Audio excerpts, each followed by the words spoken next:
계시록 14번째 시간입니다. 오늘 본문에 보니까 특별히 기독교에서 가장 논란이 되는 숫자가 나오고 있어요. 바로 두 가지 숫자 666과 14만 4천입니다. 우리 한번 오늘 본문 13장 18절과 14장 연이어 1절 한번 두 구절을 함께 읽도록 하겠습니다. 18절입니다. 지혜가 여기 있으니 총명한 자는 그 짐승의 수를 세어보라. 그것은 사람의 수니 그의 수는 666이니라. 또 내가 보니 보라, 어린 양이 시온산에 섰고 그와 함께 14만 4천이 서 있는데 그들의 이마에는 어린 양의 이름과 그 아버지의 이름을 쓴 것이 있더라. 지난 계시록에서 우리가 666에 대해서 한번 살펴보았어요. 오늘은 이와 연결을 해서 14만 4천에 대해서 한번 살펴보려고 합니다. 여러분, 14만 4천은 무슨 의미일까요? 우리 가까이 있는 이단 신천지는 오늘 성경 구절을 인용하여서 이렇게 얘기를 합니다. 자기 신천지 안에 들어온 14만 4천만이 구원을 받을 수가 있다는 겁니다. 우리 한번 PPT를 한번 보실게요. 신천지는 해 돋는 데로부터 올라온 천사가, 성경의 계시록에 기록된 천사가 여러분들 저기 보이는 노란 한복을 입은 이만희 교주입니다. 이 천사가 하나님의 도장을 가지고 있는데 이 도장으로 찍은 자기들의 신도들 14만 4천만 구원을 받는다며 포교에 이렇게 대상으로 사용을 하고 있어요. 여러분들 혹시 그렇게 생각하시는 분 계세요? 근데 가만히 보니까 신천지가 이 말을 시작한 건 아니에요. 여러분, 이만희 씨는 젊은 날 이 유재열의 장막 성전에 몸을 담았거든요. 근데 이 장막 성전에서 처음 얘기했던 게 이 14만 4천이었어요. 이 유재열의 장막 성전에 여러분들 세모 이전에 그 사건 있잖아요. 우리 젊은이들이 배에서 거기 있는 유재열의 장막 성전에 몸담았을 때에 그 장막 성전에서 똑같은 얘기를 했거든요. 장막 성전에 안에 있는 14만 4천만이 구원을 받는다고 했습니다. 근데 가만히 보니까 이게 유재열이 또 처음 얘기했던 것도 아니었어요. 그 앞에 통일교회 문성명 씨가 또 영인 부활을 얘기하면서 자기 통일교 안에 들어온 14만 4천만이 구원을 받는다고 했거든요. 근데 보니까 또 문성명 씨가 처음이 아니에요. 요 가까이 있는 신앙촌에 세운 박태선 씨가 또 먼저 얘기했어요. 자기들 천부교 안에 들어오는 자들 14만 4천만이 구원을 받는다. 여러분 어때요? 이 14만 4천은 도대체 어떠한 의미일까요? 어쩌면 정말 어처구니 없는 해석입니다. 이런 신천지나 통일교의 성경 해석은 자아도취를 넘어 솔직히 송구하지만, 여러분들에게 송구하지만은 미친 소리 같아요. 그렇습니다. 만약 이런 해석을 이 요한계시록의 저자 사도 요한이 들었다면 여러분, 문성명이 혹은 신천지 이만희가 이 장막 성전의 유재열이 하나님의 구원의 도장을 받아서 동방 해 뜨는 곳에 올라온 큰 천사라고 한다면 여러분, 이 요한계시록을 기록한 사도 요한이 듣고 얼마나 화가 나고 송구하고 어처구니가 없는 기절초풍할 노릇 아니겠어요? 만약 사도 요한이 이런 얘기를 듣는다면, 그렇다면 여러분, 사랑하는 성도님 여러분, 많은 이단들이 자신들이 하나님의 구원의 도장을 받은, 그리고 자신들의 종교 안에 들어온 사람만 구원의 도장을 14만 4천 찍어줄 수 있는 이 구원의 숫자라고 하는데, 이 14만 4천은 도대체 성경이 말씀하시는 이 14만 4천은 어떤 의미일까요? 진짜 성경이 말씀하시는 오늘 본문에 나오는 특별히 666과 구분하여 하나님이 바로 연결하여 14만 4천이라는 숫자를 기록하고 있습니다. 성경이 기록하고 있는 14만 4천의 참된 의미는 무엇이겠습니까? 그렇습니다. 여러분, 이 14만 4천을 이해하기 위하여서 우리가 가장 먼저 세워야 할 기준이 있습니다. 이 14만 4천은 이단에서 말하는 숫자가 절대 아닙니다. 여러분, 요한계시록은 묵시문학의 한 장르입니다. 요한계시록은 거의 다 상징의 언어로 되어 있어요. 이 14만 4천은 숫자가 아니라 상징이라는 사실입니다. 여러분들 꼭 기억하면 좋겠습니다. 요한계시록이 쓰인 주 1세기 후반에 여러분, 오른손에 짐승의 표 666을 받거나 이마에 하나님의 표 14만 4천을 받는다는 것은 상징이에요. 숫자가 아닙니다. 여러분, 내가 누구누구의 소유다라는 공적인 증거가 바로 이 표입니다. 666과 14만 4천이에요. 우리 한번 성경을 한번 읽도록 하겠습니다. 14장 1절입니다. 함께 읽겠습니다. 또 내가 보니 보라, 어린 양이 시온산에 섰고 그와 함께 14만 4천이 서 있는데 그들의 이마에는 어린 양의 이름과 그 아버지의 이름을 쓴 것이 있더라. 여러분, 14만 4천은 바로 그 뒤에 보니까 바로 어린 양의 소유라는 겁니다. 예수님의 백성이라는 의미예요. 이 14만 4천은 이스라엘 12지파와 그리고 완전수인 12와 그리고 군대 단위인 1000을 곱하면 12 곱하기 12 곱하기 1000이 되면 14만 4천이 돼요. 이거는 상징수입니다. 바로 오고 오는 모든 하나님의 구원받은 백성, 어린 양의 이름이 이마에 새겨진 하나님의 구원받은 백성이라는 상징입니다. 신천지에 들어간 숫자 하나하나 1, 2, 3, 4, 5, 6, 7, 8, 만, 2만, 3만, 14만 4천이 딱 되면 구원이 멈춰진다는 그런 숫자의 의미가 절대 아니에요. 그렇습니다.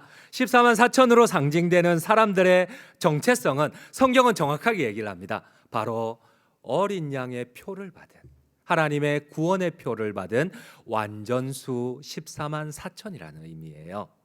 그들의 이마에는 반드시 예수님의 이름을 가진 자들이라는 의미입니다.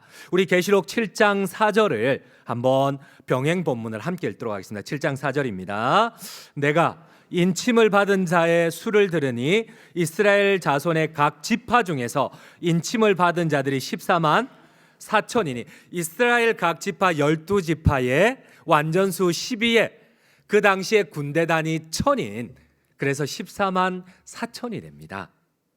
그래서 오늘 성경 병행 본문 14장 1절은 이렇게 얘기를 합니다. 그들을 정확하게 얘기를 하면 숫자가 아니라 바로 하나님의 구원의 표, 어린 양의 구원의 믿음을 가진 상징수 사람들이라는 뜻이에요. 우리 한번 성경을 읽도록 할게요. 14장 1절입니다. 또 내가 보니 보라, 어린 양이 시온산에 섰고 그와 함께 14만 4천이 서 있는데 그들의 이마에는 어린 양의 이름과 그 아버지의 이름을 쓴 것이 있더라. 여러분, 숫자가 아니라 그들이 가진 어린 양의 이름, 그들이 가진 하나님 아버지의 이름이라는 뜻이에요. 여러분, 그래서인지 이 13장 18절과 연이어 14장 1절은 정확하게 대조를 합니다. 누구의 소유냐? 누구의 이름을 가졌느냐? 사탄의 수 666을 가진 사탄의 소유냐? 아니면 하나님의 이름, 어린 양의 십자가의 보혈을 가진 하나님의 소유 14만 4천이냐? 구분하라는 겁니다. 여러분, 우리 한번 계시록 13장 18절 앞에 절을 한번 같이 한번 읽도록 하겠습니다. 18절입니다. 지혜가 여기 있으니 총명한 자는 그 짐승의 수를 세어보라. 그것은 사람의 수니 그의 수는 660. 그렇습니다. 여러분, 사탄의 소유냐 하나님의 소유냐는 의미입니다. 여러분, 한번 옆에 있는 분들 이마를 보세요. 666이 적혀 있어요. 14만 4천이 적혀 있어요. 여러분, 만약 숫자가 보이면 여러분들은 이단이십니다. 여러분, 당시에는 오른손이나 이마에 표를 가진 사람들이 있었어요. 바로 노예나 용병이나 특별히 로마를 위하여서, 여러분, 로마의 시민권을 위하여서 평생 생명을 걸고 전쟁을 하고 퇴역하여 살아남아 퇴역을 하면 그 사람들의 이마나 아니면은 이 오른손 손목에 로마의 시민권의 표를 줍니다. 누구의 소유냐? 소유권이 어디에 속하느냐? 어느 나라 시민이냐? 그렇습니다. 특별히 당시의 노예나 용병, 특별히 신전에서 일하는 사제들에게는 이러한 표가 정확하게 부착되어 있었어요. 새기거나 아니면 이마에 붙이거나. 성경에서 666과 14만 4천은 사탄의 편에서는 사탄의 사람이냐 아니면은 고통과 억압 중에 끝까지 예수님의 길을 따른, 순교자의 길을 따른, 고난의 길을 따른 예수님의 이름을 가진, 구원의 이름을 가진 예수님의 사람이냐? 여러분, 나는 어디에 속한 사람입니까? 그러므로 당시 666 짐승의 표를 받는다는 것은 바로 황제 편에 선다는 의미가 아니라 적 그리스도의 편에 선다는 의미입니다. 바로 배교를 의미하는 것입니다. 여러분, 오늘은 우리 교단이 정한 이단 경계 주일입니다. 여러분, 이단의 의미라는 것은 무엇일까요? 여러분, 단지 성경을 우리와 다르게 해석한다는 이런 의미일까요? 그렇지 않습니다. 어느 편에 서느냐는 의미입니다. 여러분, 왜 그들이 같은 성경에서 시작되었지만은 이단이라고 얘기할까요? 결국은 어떠한 이유에서든지 그들은 바로 하나님의 반대편에 섰다는 겁니다. 666의 표를 받고 사탄의 소유가 되었다는 거예요. 그렇습니다. 당시 기독교인들은 배교하는 일반적인 방법, 공적 장소인 아고라 광장에서 여러분, 황제의 반신상이 서 있는 로마의 모든 광장 거리에서 그 황제의 반신상을 향하여서 절을 합니다. 참배를 하며 고백을 합니다. 여러분, 큰 소리로 고백을 해도 괜찮고 작은 소리로 귓속말로 고백을 해도 됩니다. 그러나 그 문구는 정말 중요합니다. 바로 저기 앞에 있는 반신상의 주인 황제가 나의 주인 퀴리오스, 나의 주인입니다. 이 고백을 하게 만듭니다. 그러면 그는 황제의 소유가 됩니다. 하나님의 소유에서, 하나님의 이름을 가진 자에서, 14만 4천에서 적 그리스도 황제의 소유 666이 됩니다.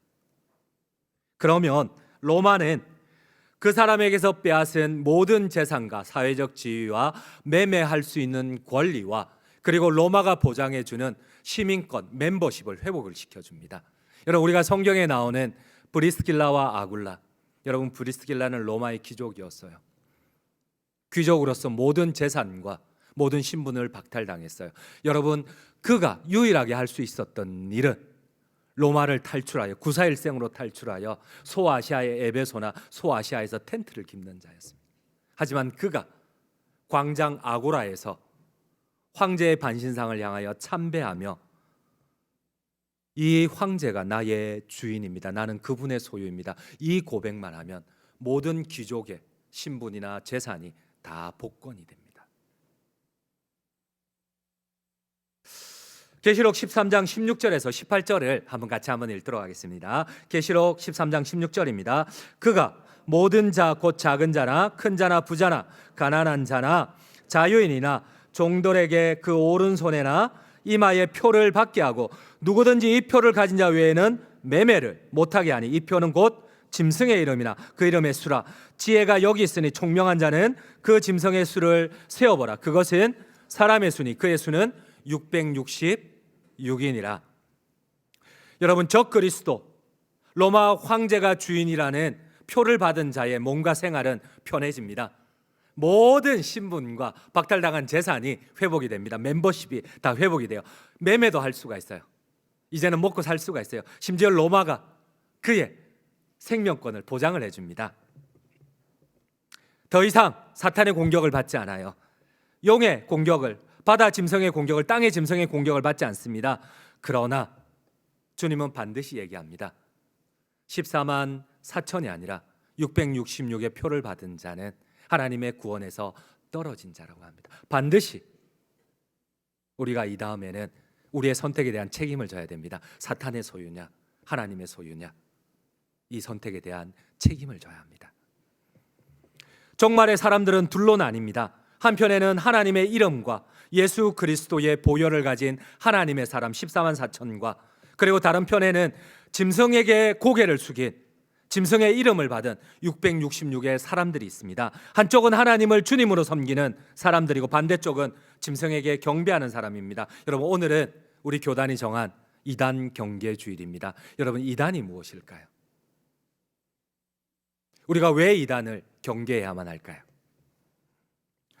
요한계시록에서 666이라는 표를 받은 것은 하나님 대신 짐승에게 경배함으로 경배한다는 것을 비유적으로 가르치는 하나님의 교훈입니다. 이것은 그 사람이 누구의 소유라는 겁니다. 누구를 주님으로 섬기느냐는 겁니다. 황제를 주인으로 섬기느냐, 아니면 하나님을 고단하더라도 고통스럽더라도 브리스길라처럼 귀족의 신분을 박탈당하고 재산을 박탈당하고 구사일생으로 소아시아로 도망가서 그곳에서 텐트를 깁고 생명을 유지하더라도 그가 누구의 소유냐는 겁니다. 여러분, 나는 누구의 소유입니까? 지금 예배하고 있지만은 나는 누구의 소유입니까? 14만 4천 명이 받은 하나님의 도장 마크는 어린 양의 이름과 하나님의 이름입니다. 그들은 감당해야만 했습니다. 이 이름을, 하나님의 도장을 지키기 위해서 14만 4천이라는 하나님의 도장을 지키기 위해서 그들이 감당해야 할 것은 때로는 도망감이었지만 어떤 이들에게는 귀족의 신분을 박탈당하고 어떤 이들에게는 콜로세움에서 순교를 당해야만 하는 선택이었습니다. 하지만 하나님은 이들 14만 4천에 대해서 다음과 같은 약속을 보장을 해줍니다. 하나님의 이름에 대한 약속입니다. 우리 한번 오늘 계시록 14장 1절을 다시 한번 천천히 한번 읽도록 하겠습니다. 또 내가 보니 보라, 어린 양이 시온산에 섰고 그와 함께 14만 4천이 서 있는데 그들의 이마에는 어린 양의 이름과 그 아버지의 이름을 쓴 것이 있더라. 여러분, 이들 14만 4천이 있는 곳을 성경은 이렇게 기록을 합니다. 하나님의 구원과 영생의 생명이 있는 하나님의 보좌가 있는 시온산 천국이라고 합니다. 우리 한번 PPT를 보시도록 할게요. 여러분, 14만 4천은 누구일까요? 그렇습니다. 끝까지 하나님의 이름을 지킨, 끝까지 예수 그리스도를 주인으로 삼은 그분의 소유가 된 바로 천국 백성을 의미를 합니다. 여러분들 아멘이세요? 그렇습니다. 여러분, 14만 4천은 핍박과 고통 중에도 배교하지 않은 순결한 자들, 바로 내가 먹고 살 수 없다고 로마의 시민권을 위하여서 황제의 반신상 앞에 저분이 나의 퀴리오스, 유일한 나의 주인 주님이십니다 고백하지 않은, 때로는 순교를 각오하고 그 고난의 길을 끝까지 결단했던 사람들에게 하나님이 주시는 하나님의 소유라는, 진짜 내 백성이라는 하나님의 표시입니다. 여러분, 이 사람들은 바로 순결한 자들, 핍박과 고통 중에도 끝까지 배교하지 않은 자들입니다. 오늘 본문 4절을 함께 읽도록 하겠습니다. 4절입니다. 이 사람들은 여자와 더불어 더럽히지 아니하고 순결한 자라, 어린 양이 어디로 인도하든지 따라가는 자며 사람 가운데서 속량함을 받아 처음 익은 열매로 하나님과 어린 양에게 속한 자들이니. 여러분, 14만 4천의 정확한 정의가, 우리 9절 다시 한번 열어주시겠어요? 네. 우리 방금 9절, 저기 마지막에 14만 4천은 소유 속한 자들입니다. 누구에게 속한 자들이냐? 666 가장 논란이 되었던, 기독교 안에서 가장 논란이 되었던 14만 4천. 여러분, 하나님께서 정확하게 기준을 말씀하세요. 누구에게 속한 자냐? 누구의 소속이냐? 누구에게 소유냐? 누구를 주인으로 고백한 자들이냐? 그들은 어린 양이 인도하시는 길이 고난의 길일지라도 주님이 걸어가신 그 십자가의 길을 끝까지 순종하는 자들입니다. 여러분, 오늘 성경 본문과 너무나 잘 들어맞는 책이 있어 제가 한번 소개를 하려고 합니다. 우리 한번 PPT 세 번째를 한번 열어주시겠습니까? 신사참배라는 책입니다. 이 책의 저자는 오창희 목사님이신데, 그분은 기독교 학문연구회 창설 멤버이고, 그리고 서울대에서 서양 철학으로 박사학위를 받으셨고, 그리고 신학교를 졸업하시고, 이제 마지막은 지금은 이제 신돌교회 담임 목사님으로 계십니다. 그분의 책을 집필한 목적은 이것입니다. 이 책은 계속해서 반복해서 한 가지 중요한 질문을 합니다. 그리고 거기에 대한 대답으로 이 책을 기록을 하고 있습니다. 그 중심 질문은 이겁니다.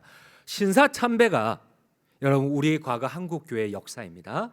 신사참배가 많은 이들이 오해를 하듯 단순히 일본 제국주의의 총칼에 한국 교회가 머리를 숙인 사건일 뿐일까요? 여러분들 한번 대답해 보세요.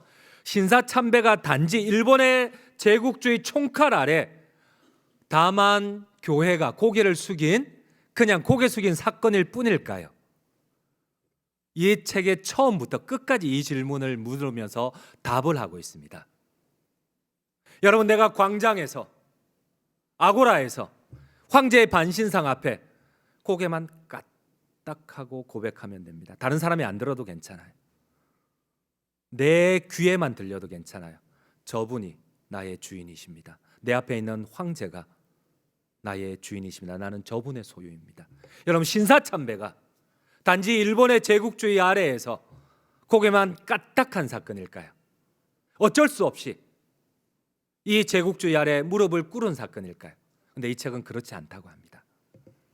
이 책을 보면 무엇보다도 충격적인 것은 저자는 신사참배는 이 이단이요, 바로 적 그리스도 사탄을 주인으로 고백하는 배도라는 겁니다. 저자는 신사참배는 하나님과 어린 양의 구원의 도장 14만 4천을 저버리고 현세의 영광을 위해 짐승의 표 666을 받은 배도라는 거예요. 여러분, 우리 한번 PPT 네 번째를 보도록 할게요. 이 책에 보면 충격적인 사진들이 나옵니다. 여러분, 저곳은 바로 한강이고 그리고 요 가까운 송도 앞바다입니다. 송도에 있는 해변가입니다. 부산 송도입니다. 근데 저곳에 있는 대상들이 목사님들이십니다. 저들이 하는 일은 지금 미소기 하라이입니다. 일본 말로 미소기 하라이, 번역하면 신도 침례입니다. 바로 신도의 예식, 신도교를 섬기기 이전에 일본들이 말하는 천조 대신의 아들인 천황과 천조 대신을 섬기기 위하여서 그들이 받는 세례가 신도 침례입니다. 바로 신도의 신과 합하여 하나가 된다는 의미입니다. 미소기 하라이는 천조 대신보다 높은 신이 없다. 천조 대신이 높고 그 아래에 우리 성경에서 말씀하시는 여호와 하나님이 있다. 이거를 고백한 자들에게 공식적으로 주는 것이 666의 표나 이마에 붙이는 이 표가 아니라 바로 미소기 하라이, 신도 침례입니다. 그렇습니다. 한국 교회는 천조 대신이 높으냐 하나님이 높으냐는 질문에 당연히 천조 대신이 더 높다고 고백한 자들만이 신도 침례를 받고 강단에 설 수가 있었습니다. 이 고백 앞에 하나님이 높다고 고백한 분들은 우리가 잘 알고 있듯이 우리 교단을 세운 신앙의 선배들입니다. 그분들은 강단에 설 수가 없었습니다. 오히려 감옥에서 모진 고난을 당하셔야만 했습니다. 대한예수교 장로회는 1938년 9월 10일 결의를 통하여서 신사참배를 합법적으로 공인을 하였어요. 감리교 역시도 같은 해 1938년 10월 7일에 목사, 장로, 선교사 전원이 우리 PPT 다섯 번째를 한번 보도록 할게요. 한국 신민서사를 제창한 후 남산의 이 신도교 조선신궁에 가서 참배를 하고 난 다음에 교회로 돌아가서 강단에서 예배를 인도했습니다. 이것도 모자라 12월에는 한국 교계를 대표하는 모든 교단의 지도자들이 일본으로 가서 신사를 참배하고 돌아와 예배를 인도했습니다. 그렇습니다. 여러분, 신사 참배는 제국주의 총칼 아래 고개를 숙인 게 아니고 이 책은 이렇게 얘기를 합니다. 바로 하나님을 저버리고 적 그리스도에게 표를 받는, 무릎을 꿇는 사건이라고 합니다. 여러분들 혹시 과거에 우리 부모님 세대나 아니면 우리의 한국교회 과거 가운데 혹시 동방요배를 아십니까? 여러분, 한국교회는 하나님을 향하여 찬양하기 전에, 하나님의 말씀을 선포하기 전에 제일 먼저 하는 일은 동방요배를 하고 그리고 기미가요를 제창을 한 후에 한국 신민서사를 읽고 난 뒤에야 찬송을 부를 수가 있었고 그 뒤에야 설교를 선포할 수가 있었습니다. 그리고 강단에서는 얘기를 합니다. 이 기미가요와 이 동방요배와 신도 침례는, 신사참배는 종교가 아니라 형식일 뿐이고 이 예배와 신도 침례, 동방요배가 같이 있는 것은 큰 문제가 되지 않는다고. 여러분 과연 그러할까요? 하나님은 이 신사참배를 광장 아고라에서 황제 반신상에 절하는 것을 무엇이라고 생각을 할까요? 사랑하는 성도님 여러분, 혹시 우리가 구원받았다고 믿는 것으로 신사참배를 해도 광장에서 아고라에서 황제 신상에 저분이 나의 주인이라고 고백을 해도 무조건적인 용서와 하나님의 사랑을 받을 수 있을까요? 14만 4천에서 666으로 변화되지 않을 수 있을까요? 우리가 하나님 대신 적 그리스도를 숭배하고 배교해도 우리가 하나님의 백성 14만 4천의 상징을 우리가 가질 수 있을까요? 하나님께서는 우리가 하나님을 버리고 적 그리스도를 경배하며 적 그리스도를 주인으로 삼을 때 우리를 질병으로 심판하시고 원수에게 노략을 당하도록 버려두신다고 하십니다. 이 예언은 이미 구약에 끊임없이 반복되고 있습니다. 우리 한번 레위기 26장 17절 18절을 한번 같이 한번 읽도록 하겠습니다. 26장 17절 18절입니다. 내가 이같이 너희에게 행하리니 곧 내가 너희에게 놀라운 재앙을 내려 폐병과 열병으로 눈이 어둡고 생명이 쇠약하게 할 것이요 너희가 파종한 것은 헛되리니 너희의 대적이 그것을 먹을 것임이며 내가 너희를 치리니 너희가 너희의 대적에게 패할 것이요 너희를 미워하는 자가 너희를 다스릴 것이며 너희를 쫓는 자가 없어도 도망하리라. 하나님은 배교한 자들을 반드시 역병과 전쟁으로 징계하시겠다고 심판하시겠다고 말씀을 하셨어요. 여러분 우리의 과거를 한번 돌아봅시다. 1945년 한국 전쟁이 있기까지 우리의 아픈 역사를 돌아보면 우리 가운데 신사 참배 후에 많은 역병과 그리고 결국은 전쟁과 남북 분단이 일어났습니다. 1949년 미군이 철수하고 신사 참배 이후에 아직 한국 전쟁이 발발하기 전에 여러분 한반도의 전쟁의 기운이 감돌기 시작을 합니다. 전쟁 발발 후 국토는 남북으로 쪼개지고 쌀 가격은 거의 100배, 설탕은 거의 200배까지 가격이 오릅니다. 그 다음에는 한반도에 전역에 콜레라가 생겨서 콜레라가 번창을 해서 모든 학교와 강공기관이 1년 동안 거의 문을 닫습니다. 여러분 1938년 9월 9일은 신사참배가 결의된 날입니다. 딱 10년 뒤 정확하게 1938년 9월 9일 신사참배가 결의된 한국교회가 신사참배를 제창한 날 1948년 9월 9일 딱 10년 뒤 9월 9일에 북한에는 공식적으로 공산정권이 수립이 되고 전쟁이 준비가 됩니다. 그리고 딱 20년 뒤 1958년 9월 9일은 모든 북한 교회가 영구 폐쇄된 날입니다. 여러분 우리 한번 PPT를 6번째를 한번 보도록 할게요. 6번째입니다. 그들이 전쟁이 발발하고 난 뒤에 한국 교회와 한국 교회 모든 신문들은 다음과 같이 고백을 합니다. 이 환란이 어디에서 시작되었느냐? 여러분 그제서야 깨닫게 되는 거예요. 이 환란이 어디에서 시작되었느냐? 그렇구나. 우리가 하나님 대신 우리의 주인을 하나님 대신 우리의 주인을 천황을 삼고 신도를 삼았구나. 우리 다음 장면을 한번 보도록 할게요. PPT 다음 장면입니다. 여러분 평양 대부흥이 일어났던 그 장대현 교회 터 위에 지금은 김정일의 동상이 서 있어요. 저 동상이 서 있어요. 여러분 아시아의 부흥의 불꽃을 일으켰던 평양 대부흥 지금도 100여 년 전에 부흥을 주시옵소서. 한국 교회에 임하였던 대부흥을 주시옵소서. 그 산정연 교회가 있는 그 자리에 지금은 김일성, 김정일 동상이 서 있습니다. 저는 그런 생각을 해봅니다. 여러분 신사참배의 의미가 무엇일까? 단지 제국주의 아래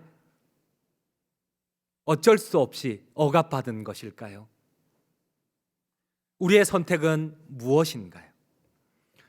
어쩌면 우리에게 여러분 오늘 우리에게 이단은 어떤 의미일까요? 신사참배는 어떠한 의미일까요? 여러분 같은 강단에서 하나님의 말씀이 선포되고 같은 강단에서 동방요배와 신사참배가 같이 이루어집니다. 기미가요가 같이 불려지고 한국 식민선사와 하나님의 말씀이 같이 선포가 됩니다. 여러분, 이게 어떠한 의미일까요? 저는 그런 생각을 조심스럽게 해봅니다. 혹시나 오해가 없으시면 좋겠습니다. 저는 고신교단의 목사이다 보니까 저희 신학을 이렇게 교리를 얘기할 수밖에 없어요. 여러분, 어쩌면 지금 우리에게 적 그리스도는 신천지의 이만이나 일제 탄압일 수도 있지만은, 여러분, 저는 자유주의 신학을 추구하는 WCC가 아닐까 싶습니다. 여러분, 오늘 한국 교회에 장로교회 가반수 이상이 루터교와 구세군 성결교, 성결은 큰일 날 뻔했네요. 감리교와 구세군, 성공회, 루터회 등 대한민국 교회와 또 장로교회 절반 이상이 WCC에 가입되어 있어요. 자유주의 신학에 가입되어 있습니다. 여러분, 2달 전인가 저희 교회에 한 여집사님이 등록을 하셨어요. 그 여집사님이 꽤 멀어요. 꽤 먼데 그 교회도 대개 장로교 가운데서도 이렇게 세계교단, 대표되는 세계교단 가운데 한 교단이었어요. 그래서 어떻게 남편도 거기 계시는데 왜 우리 교회를 등록했느냐, 주변의 교회들을 계속 수소문하다가 저희 교회에서 몇 번 예배를 드리고 등록을 결심을 했대요. 그 이유가 뭐냐 이러니까, 과거에 이전에 은퇴하신 목사님은 아니셨는데 나이가 드셔서, 근데 그 은퇴하고 난 다음에 최근 젊은 목사님들이 이렇게 오시고 난 다음에 이 WCC 탄소 중립이나 이런 부분들을, 물론 사회 참여는 나쁜 거는 아니에요. 그런데 그 사회 참여와 함께 이게 신앙이 같이 종교다원주의가 교회에 들어오거든요. 그래서 예배 시간에 그런 것들을 주창을 하고 이러다 보니까 도무지 당회에 요청을 했대요. 당회에 이런 교회 연합이라든지 이런 혼합주의 교리를 제발 조금 살펴달라. 근데 당회가 그걸 안 살피는 거예요. 결국은 교회를 제가 깜짝 놀랐어요. 목사님들도 그런 부분에 대해서 예민하지 않을 수 있는데 젊은 여집사님이 그렇게 왔더라고요. 여러분, WCC는 뭐일까요? 우리 한번 PPT를 한번 열어주시겠습니까? 여러분, 많은 목사님들이 스님들과 함께, 신부님들과 함께, 많은 종교 지도자들과 함께 사회 운동을 하는 거, 그게 비진리는 아니에요. 저는 그것까지는 괜찮다고 봐요. 그러나 그들이 사회 운동 외에 그 안에 서로의 종교들을 서로 이렇게 연합을 해요. 그때는 교리가 무너지고 하나님의 말씀이 무너져요. 여러분, 지금도 WCC 홈페이지에 들어가 보면 어쩜 여러분들의 놀랄 정도로 여러분들의 출신 교단들이 다 가입이 되어 있어요. WCC의 기독교리의 중심은 이렇습니다. 성경을 하나님의 말씀으로 믿지 않으며 역사서의 한 부분으로 믿습니다. 문학 작품으로 취급하는 자유주의 신학을 모토로 합니다. 성경은 하나님의 말씀이 아니라고 봅니다. 그러기에 절대적인 진리가 아니고, 성경 말씀은 전통이기에 우리가 충분히 취사 선택을 할 수 있다고 가르칩니다. 여러분, 과연 그럴까요? 여러분, 성경이 무너지면 기독교는 완전히 무너집니다. 결론을 맺도록 하겠습니다. 사랑하는 성도님 여러분, 오늘은 이단 경계 주일입니다. 저도 어지간해서 이단에 대해서 설교를 하더라도 이렇게까지 강하게 하지는 않는데, 제가 그 여집사님을 보면서 제가 충격을 받았어요. 2달 전에. 야, 내가 고신교회 목사이면서 내가 가장 소중한 부분을 내가 혹시나 내가 무서워하지는 않았는가. 그래서 제가 용기를 얻고 그때부터 제가 오늘 이단 경계주의를 준비하며 설교를 준비했습니다. 오늘 우리에게는 예수님을 믿는다고 우리를 화형시키는 자들이 없습니다. 원형 경기장에서 우리를 쇠사슬에 묶고 그리스도를 부인하라고, 아니면은 굶주린 사자를 풀겠다고 위협하는 사탄의 탄압도 없습니다. 하지만 현재 우리 가장 가까이에서 신사를 참배해도 되고, 똑같은 강단에서 하나님의 말씀을 같이 선포해도 되고, 큰 문제가 안 된다. 여러분, 바로 하나님의 말씀을 왜곡하여 역사서와 문학 작품으로 취급을 하고 인간의 마음대로 하나님과 성경을 취할 수도 버릴 수도 있는 전통의 산물로 만든 자유주의 신학 세계 교회 연합은 아닌지요.